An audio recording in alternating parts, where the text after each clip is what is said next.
Nahabol pa ni Pragi itong si World Champion Gukesh after round 30. Nag-tied sila. Kaya nagkaroon sila ng playoff for championship. Pag-aralan natin ang kanilang mga laban.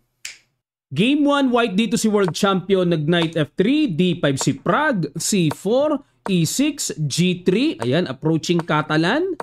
Nag-D4. Ayun, hindi na pinakatalan si Gukesh kasi D4 dito ang Catalan talaga pero inunahan ni Prag ng space sa sentro, nag-castling at dito nag-knight C6. Nga pala po, blitz na po ito kasi playoff na lang to So hindi na ito long game.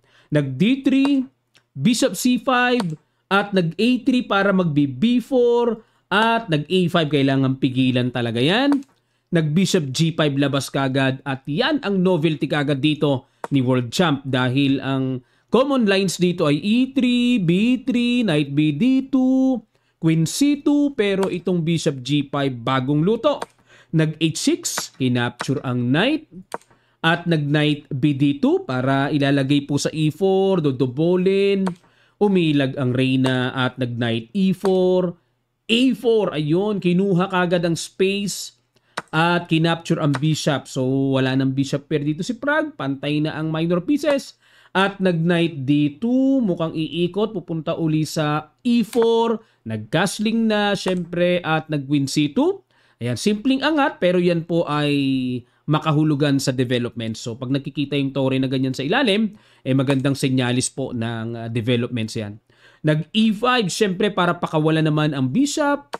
Nag-Rook B1, ayun, nagbadya dito. O nagbabadya na magbe-break na. Desidido na mag-break dyan. Kung i-enpasan capture man, Rook takes B3, magkakaroon pa rin ng control ang puti sa B-file. Nag-Rook A7, intay lang muna, wait lang muna dito si Prag. At the same time ay ilag lang muna sa pressure ng diagonal, nag-B4. Nag-decide na talaga. Capture, Rook takes B3.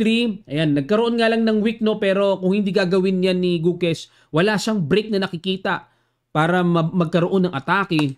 Queen E7, ayan, para makaiwas naman sa timing mamaya ng Rook B5. At nag-Rook B5 pa rin. Sacrifice ang pawn sa A3. Tinuluyan ni Prag.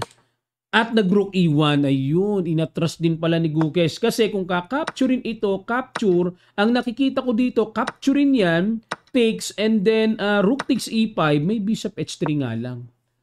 Komplikado at kitang-kita po sa evaluation bar ang lamang ng black dito.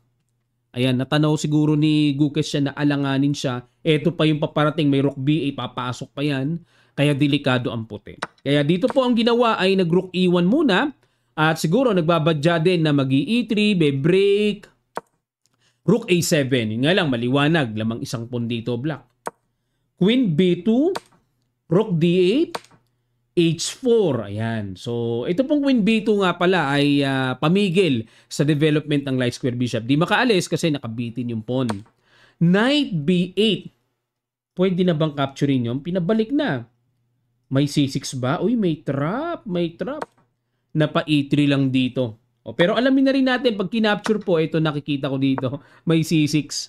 May trap Magiging tatlo ang umaatake dyan sa bishop samantalang atakado pa ang tore. Grabe mga bitaw ng trap O kaya nag-E3 muna para total nandyan ang queen sa E-file. Pressure muna. At nag-C6. Atras lang. Queen C7 umiwas sa E-file at nag-Knight F3. Talagang pine-pressure yung center pawns na yan. Nag-Knight A6 si Prag at nabigyan ng bad move. Dapat daw po ang tira ay C5. Talagang pagtibayan ng D4 na yan at yung Knight nakikita ko maganda sa C6. Para talagang makakapagsolido ng sentro. Yan, lamang ang black sa evaluation. Pero dito nag-Knight A6. Umangat hanggang sa lumamang ng konti na slightly better na dito ang puti. Nag-Rook A3, pin muna sa Knight para di makagalaw. Queen D6. Teka muna mga kamatyas. Sorry po, what if capturing yung D4? Parang tipong lamang na ng isang pawn capture. At kapag nag-Knight takes D4, may Knight C5 kasi. Ayun, okay? So may ganito pala. Na kapag nag-Rook A3, sige, Rook A3, capture, and pag kinapture to may bawi doon, Queen D6. Yun nga lang po, same number of pawns, equal pa rin. Okay?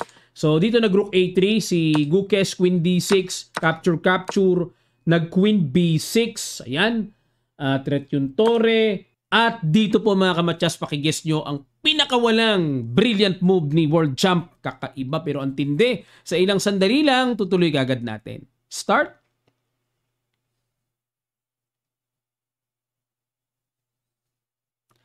Maraming salamat at congrats sa mga nakakita. Knight XD4, grabe, brilliant. Hindi nga pala pwedeng capturein kasi laging may bawi sa Tore. Nag-Knight C7, nakipag-rook to rook pero bad move pa rin ng tira. Pero liwanagin muna natin bago natin alamin ang tamang tira ng black, hindi sa bad move na yan. Ano? What if Queen takes Knight? Ano ba meron dyan sa sacrifice Knight na yan? May Rook E8 check. Pag kinapture ang Tore, lipad ang Reyna. Pag umiwas lang ang king, buong-buong makukuha Tore. So yan po ang mga diskartihan dito. Kaya hindi makapture-capture yung knight. Grabe, brilliant talaga. No? So knight c7, bad move naman. Dapat daw is rook b8 ang accurate move. Okay, pero mahirap nang makita yung accurate. Knight c7, capture. Mali rin yung rook a8. Dapat daw is knight b5. Grabe. Matindihan ng mga palitan. No? Diyan lang. Pag kumapture dito, syempre pag ito kinapture, bitin yon. Pag kinapture ng pawn, kakapture dito, capture. Ayun, may ganung sequence. Check dito. And c5 muna. Threat muna, Tore. Bishop d7 ang ginawa. Rook takes. And the rook a6. And then bishop e4 check. g6. Rook takes a6. Capture. At c6, bishop c8, and d4. Ayun, ang paparating na paggapang na malakas na paparating. No? Pag king g7, d5, pag nag-king f8, king f6, may ganun. Okay, grabe, nakakalula po yung layo ng range doon. Ano? So, balik tayo sa ginawa dito ni Gukesh. Capture, at nag-queen a7, takbo ang knight. At nag-queen a5, okay? Pag kinapture to, may bawi doon sa knight. Queen takes, nakipagsabayan na takes. And rook e7 para i-pressure ang f7. Pero time check tayo, dying seconds sa sila pareho. Kaya hindi na tamaan ang ganyang accurate na bishop d5. Yan ang accurate. Para ma-disconnect ang Tore sa queen. At threat pa yung pawn. Continuation dito, mag-rook f8 para depensahan. Pero may bishop takes f7. Okay, may bitin din doon. Yan. Yan ang dapat gawin ng puti, no? Pero nag-rook e7 dito at nag-bishop e6, depensa, queen takes b7, c5, queen c7, at tiniret yung pawn. Bumaba ang Reyna at dito po nagkaroon ng blunderations mga kamatyas. Grabe. Dapat daw ang tira is queen d1 check lang, no? Equal. Nag-queen d6. Sige po, pakiguess nyo ang brilliant move na binitawan dito ni Gukesh. Sa ilang sandali lang, tutuloy kagad natin. Start.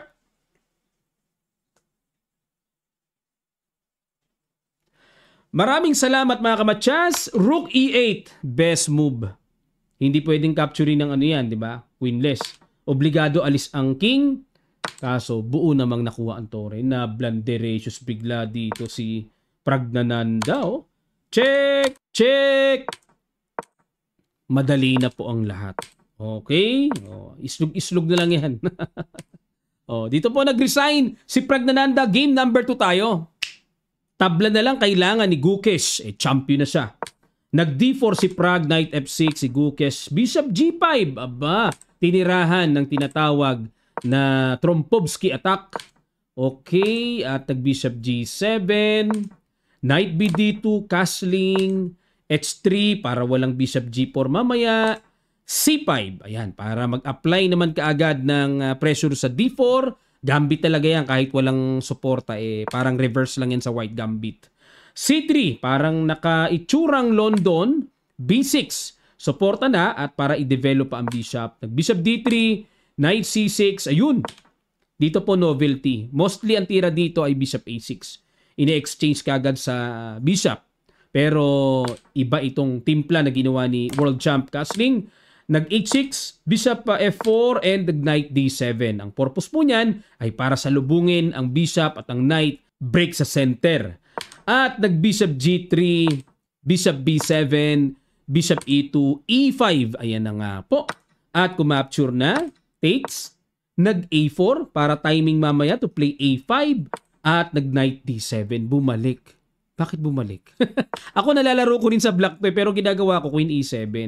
Tapos yung tore ilalagay ko na sa sentro para makadevelop na, no? Pero dito kakaiba. Teka muna, knight D7 lang. Queen C2, ano purpose nun? Umangat lang pero bad move dapat daw po is E4. Okay, E4. Naku po, nakakatakot gawin yan. Nandiyan na nga bishop eh.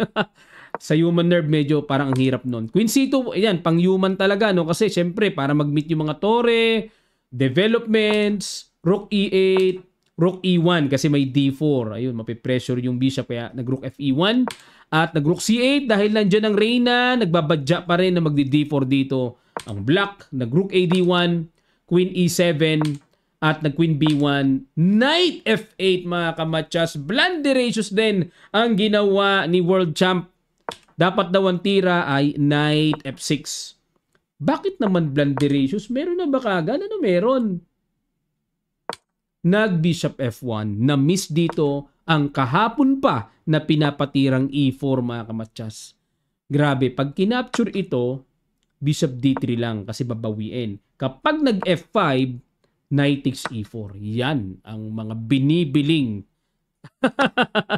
Yan ang mga binibiling mga matindihang tira. Sacrifice. Pero nako, hindi pwede dito yata. May bishop C4 ah. Oo nga, no? Dito pa lang, pangitan na kagad. May compensation. Pag queen D7, check. Hindi naman pwede queen C7. May bishop. Oh. Pagka gumanito, may rook takes lang yata. Ayan. Timplado po ng puti yan mga kamatsas, no? Kahit na may lamang ng isang pyesa black doon. So, knight F8, E4 ang sagot. Pero nag-bishop F1 si Prague.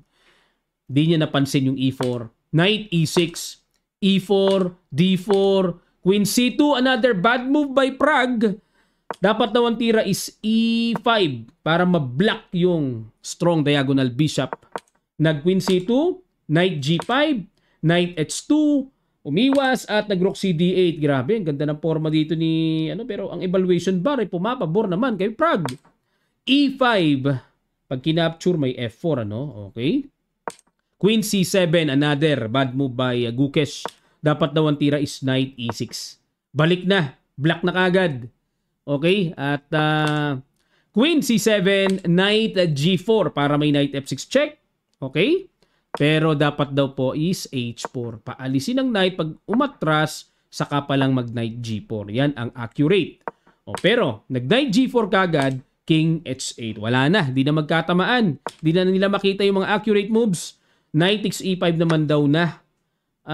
Okay. Knight takes, bishop takes, rook takes, knight C4 or H4 muna, and D3. Naku po, grabe kalula.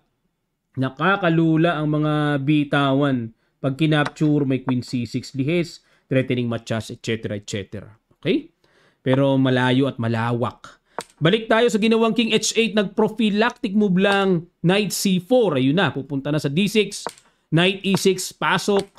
Rook F8 and bishop C4. Ayan na. Nabuhay na. Nagising na ang bishop. Knight E7. Queen C1. Tiniret ang pawn sa H6. Queen C6 na threatening matchas, obligadong tanggalin ang buntot. Capture, yun nga lang, may knight takes H6. Ba't ganun nabitin yung H6? Knight D5, knight G4, Queen E7. Rook D3, Queen G5, hamon. Tinanggap dito ni Prague.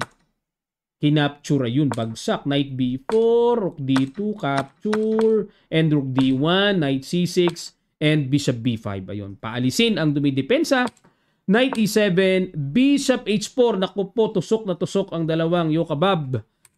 Ayun, dito po ay, ginawa? Bishop H4, ayun. Nag-resign na po si Gukesh. All one! All one! Kasi kaya po nag-resign, wala na makukuha at makukuha ang isa sa mga yokababs na yan Okay, all one! May final game pa, pag-aralan natin! Championship! White si Prague nag-D4 at pinasok ang London. Naku, naalala ko si Magnus, di ba? Pagka yung mga championship, mga alanganing rounds, ginagamit ni Magnus, London Pero kakaiba po, kakaiba. Tumira ng DTIC C5. Teka muna, C3 lang ang pagkakilanlan niyan. Yan ang pagkakilanlan, ano? Saka yung kinakapture. Pero itong DTIC C5, linyado pa rin. Pero parang hindi na London eh. Ayun, nag-C4. Di parang lumalabas Queen's Gambit, decline Bishop F4 variation na transpose. Kumapture sa C4, nakipaghamon ng Queen to Queen, kinapture, A6, Queen to Queen na Knight B D2 and Bishop D7. Ayun. Dito po, nawala na po sa libro dahil ang old line na palagi ang ginagawa B5. Parang naging laro ko rin sa Black to dati. O B5 ako tapos Bishop B7. Yun nga lang, dahil wala ng Reyna, halos tabla-tabla lang ang resulta. Pero, Bishop D7, Rook C1, iwas. Kasi po, threatening capture dyan, mga ganon. So, iwas muna sa power ng C-file control, Bishop E2, and Knight D5 threat ang Bishop umatras.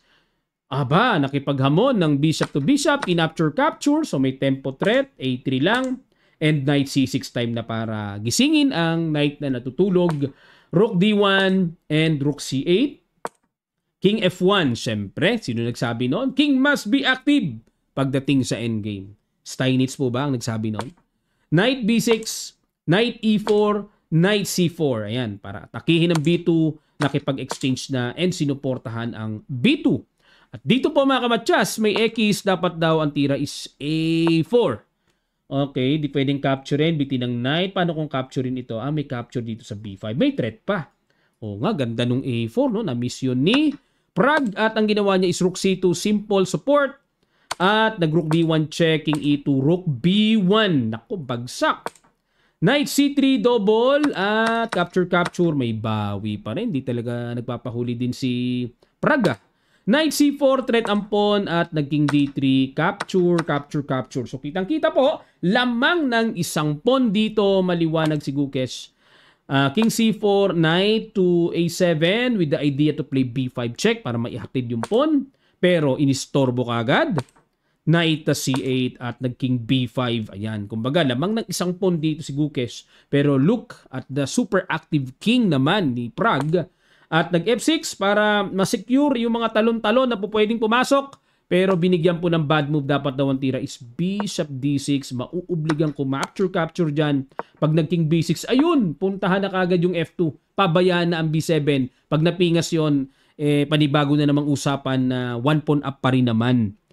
Pero, nag-F6, Knight D2, good move malalim. King F7, Knight C4, Bishop F8 and Knight A5. Diretso pala yon. Bishop D6 ang ginawa. Takes, check, King B6 and the Knight E4. Saka palang pinuntahan pero may time kasi na makaalis. Knight C3, capture and E5. King C6. Dinipensahan. King E6, E4. Grabe, lumalabas. Equalize na yung pawns. Mas aktibo pa King ni Prague. Nabaliktad bigla. Nag-G6, King C5, F5, and nag-King. Naku, mukhang kukulungin. Capture, Knight F2, Knight D2 depensa, and King D6. Knight C4 check, Knight D2, tabla, pero umayaw po si World Champ. Ayaw niya ng tabla. King C4, Knight G4, Knight F1, depensa sa H2. Okay, nakadepensa, punta dyan, Knight, check, dito. Ayun mga kamatsas! Blunderations!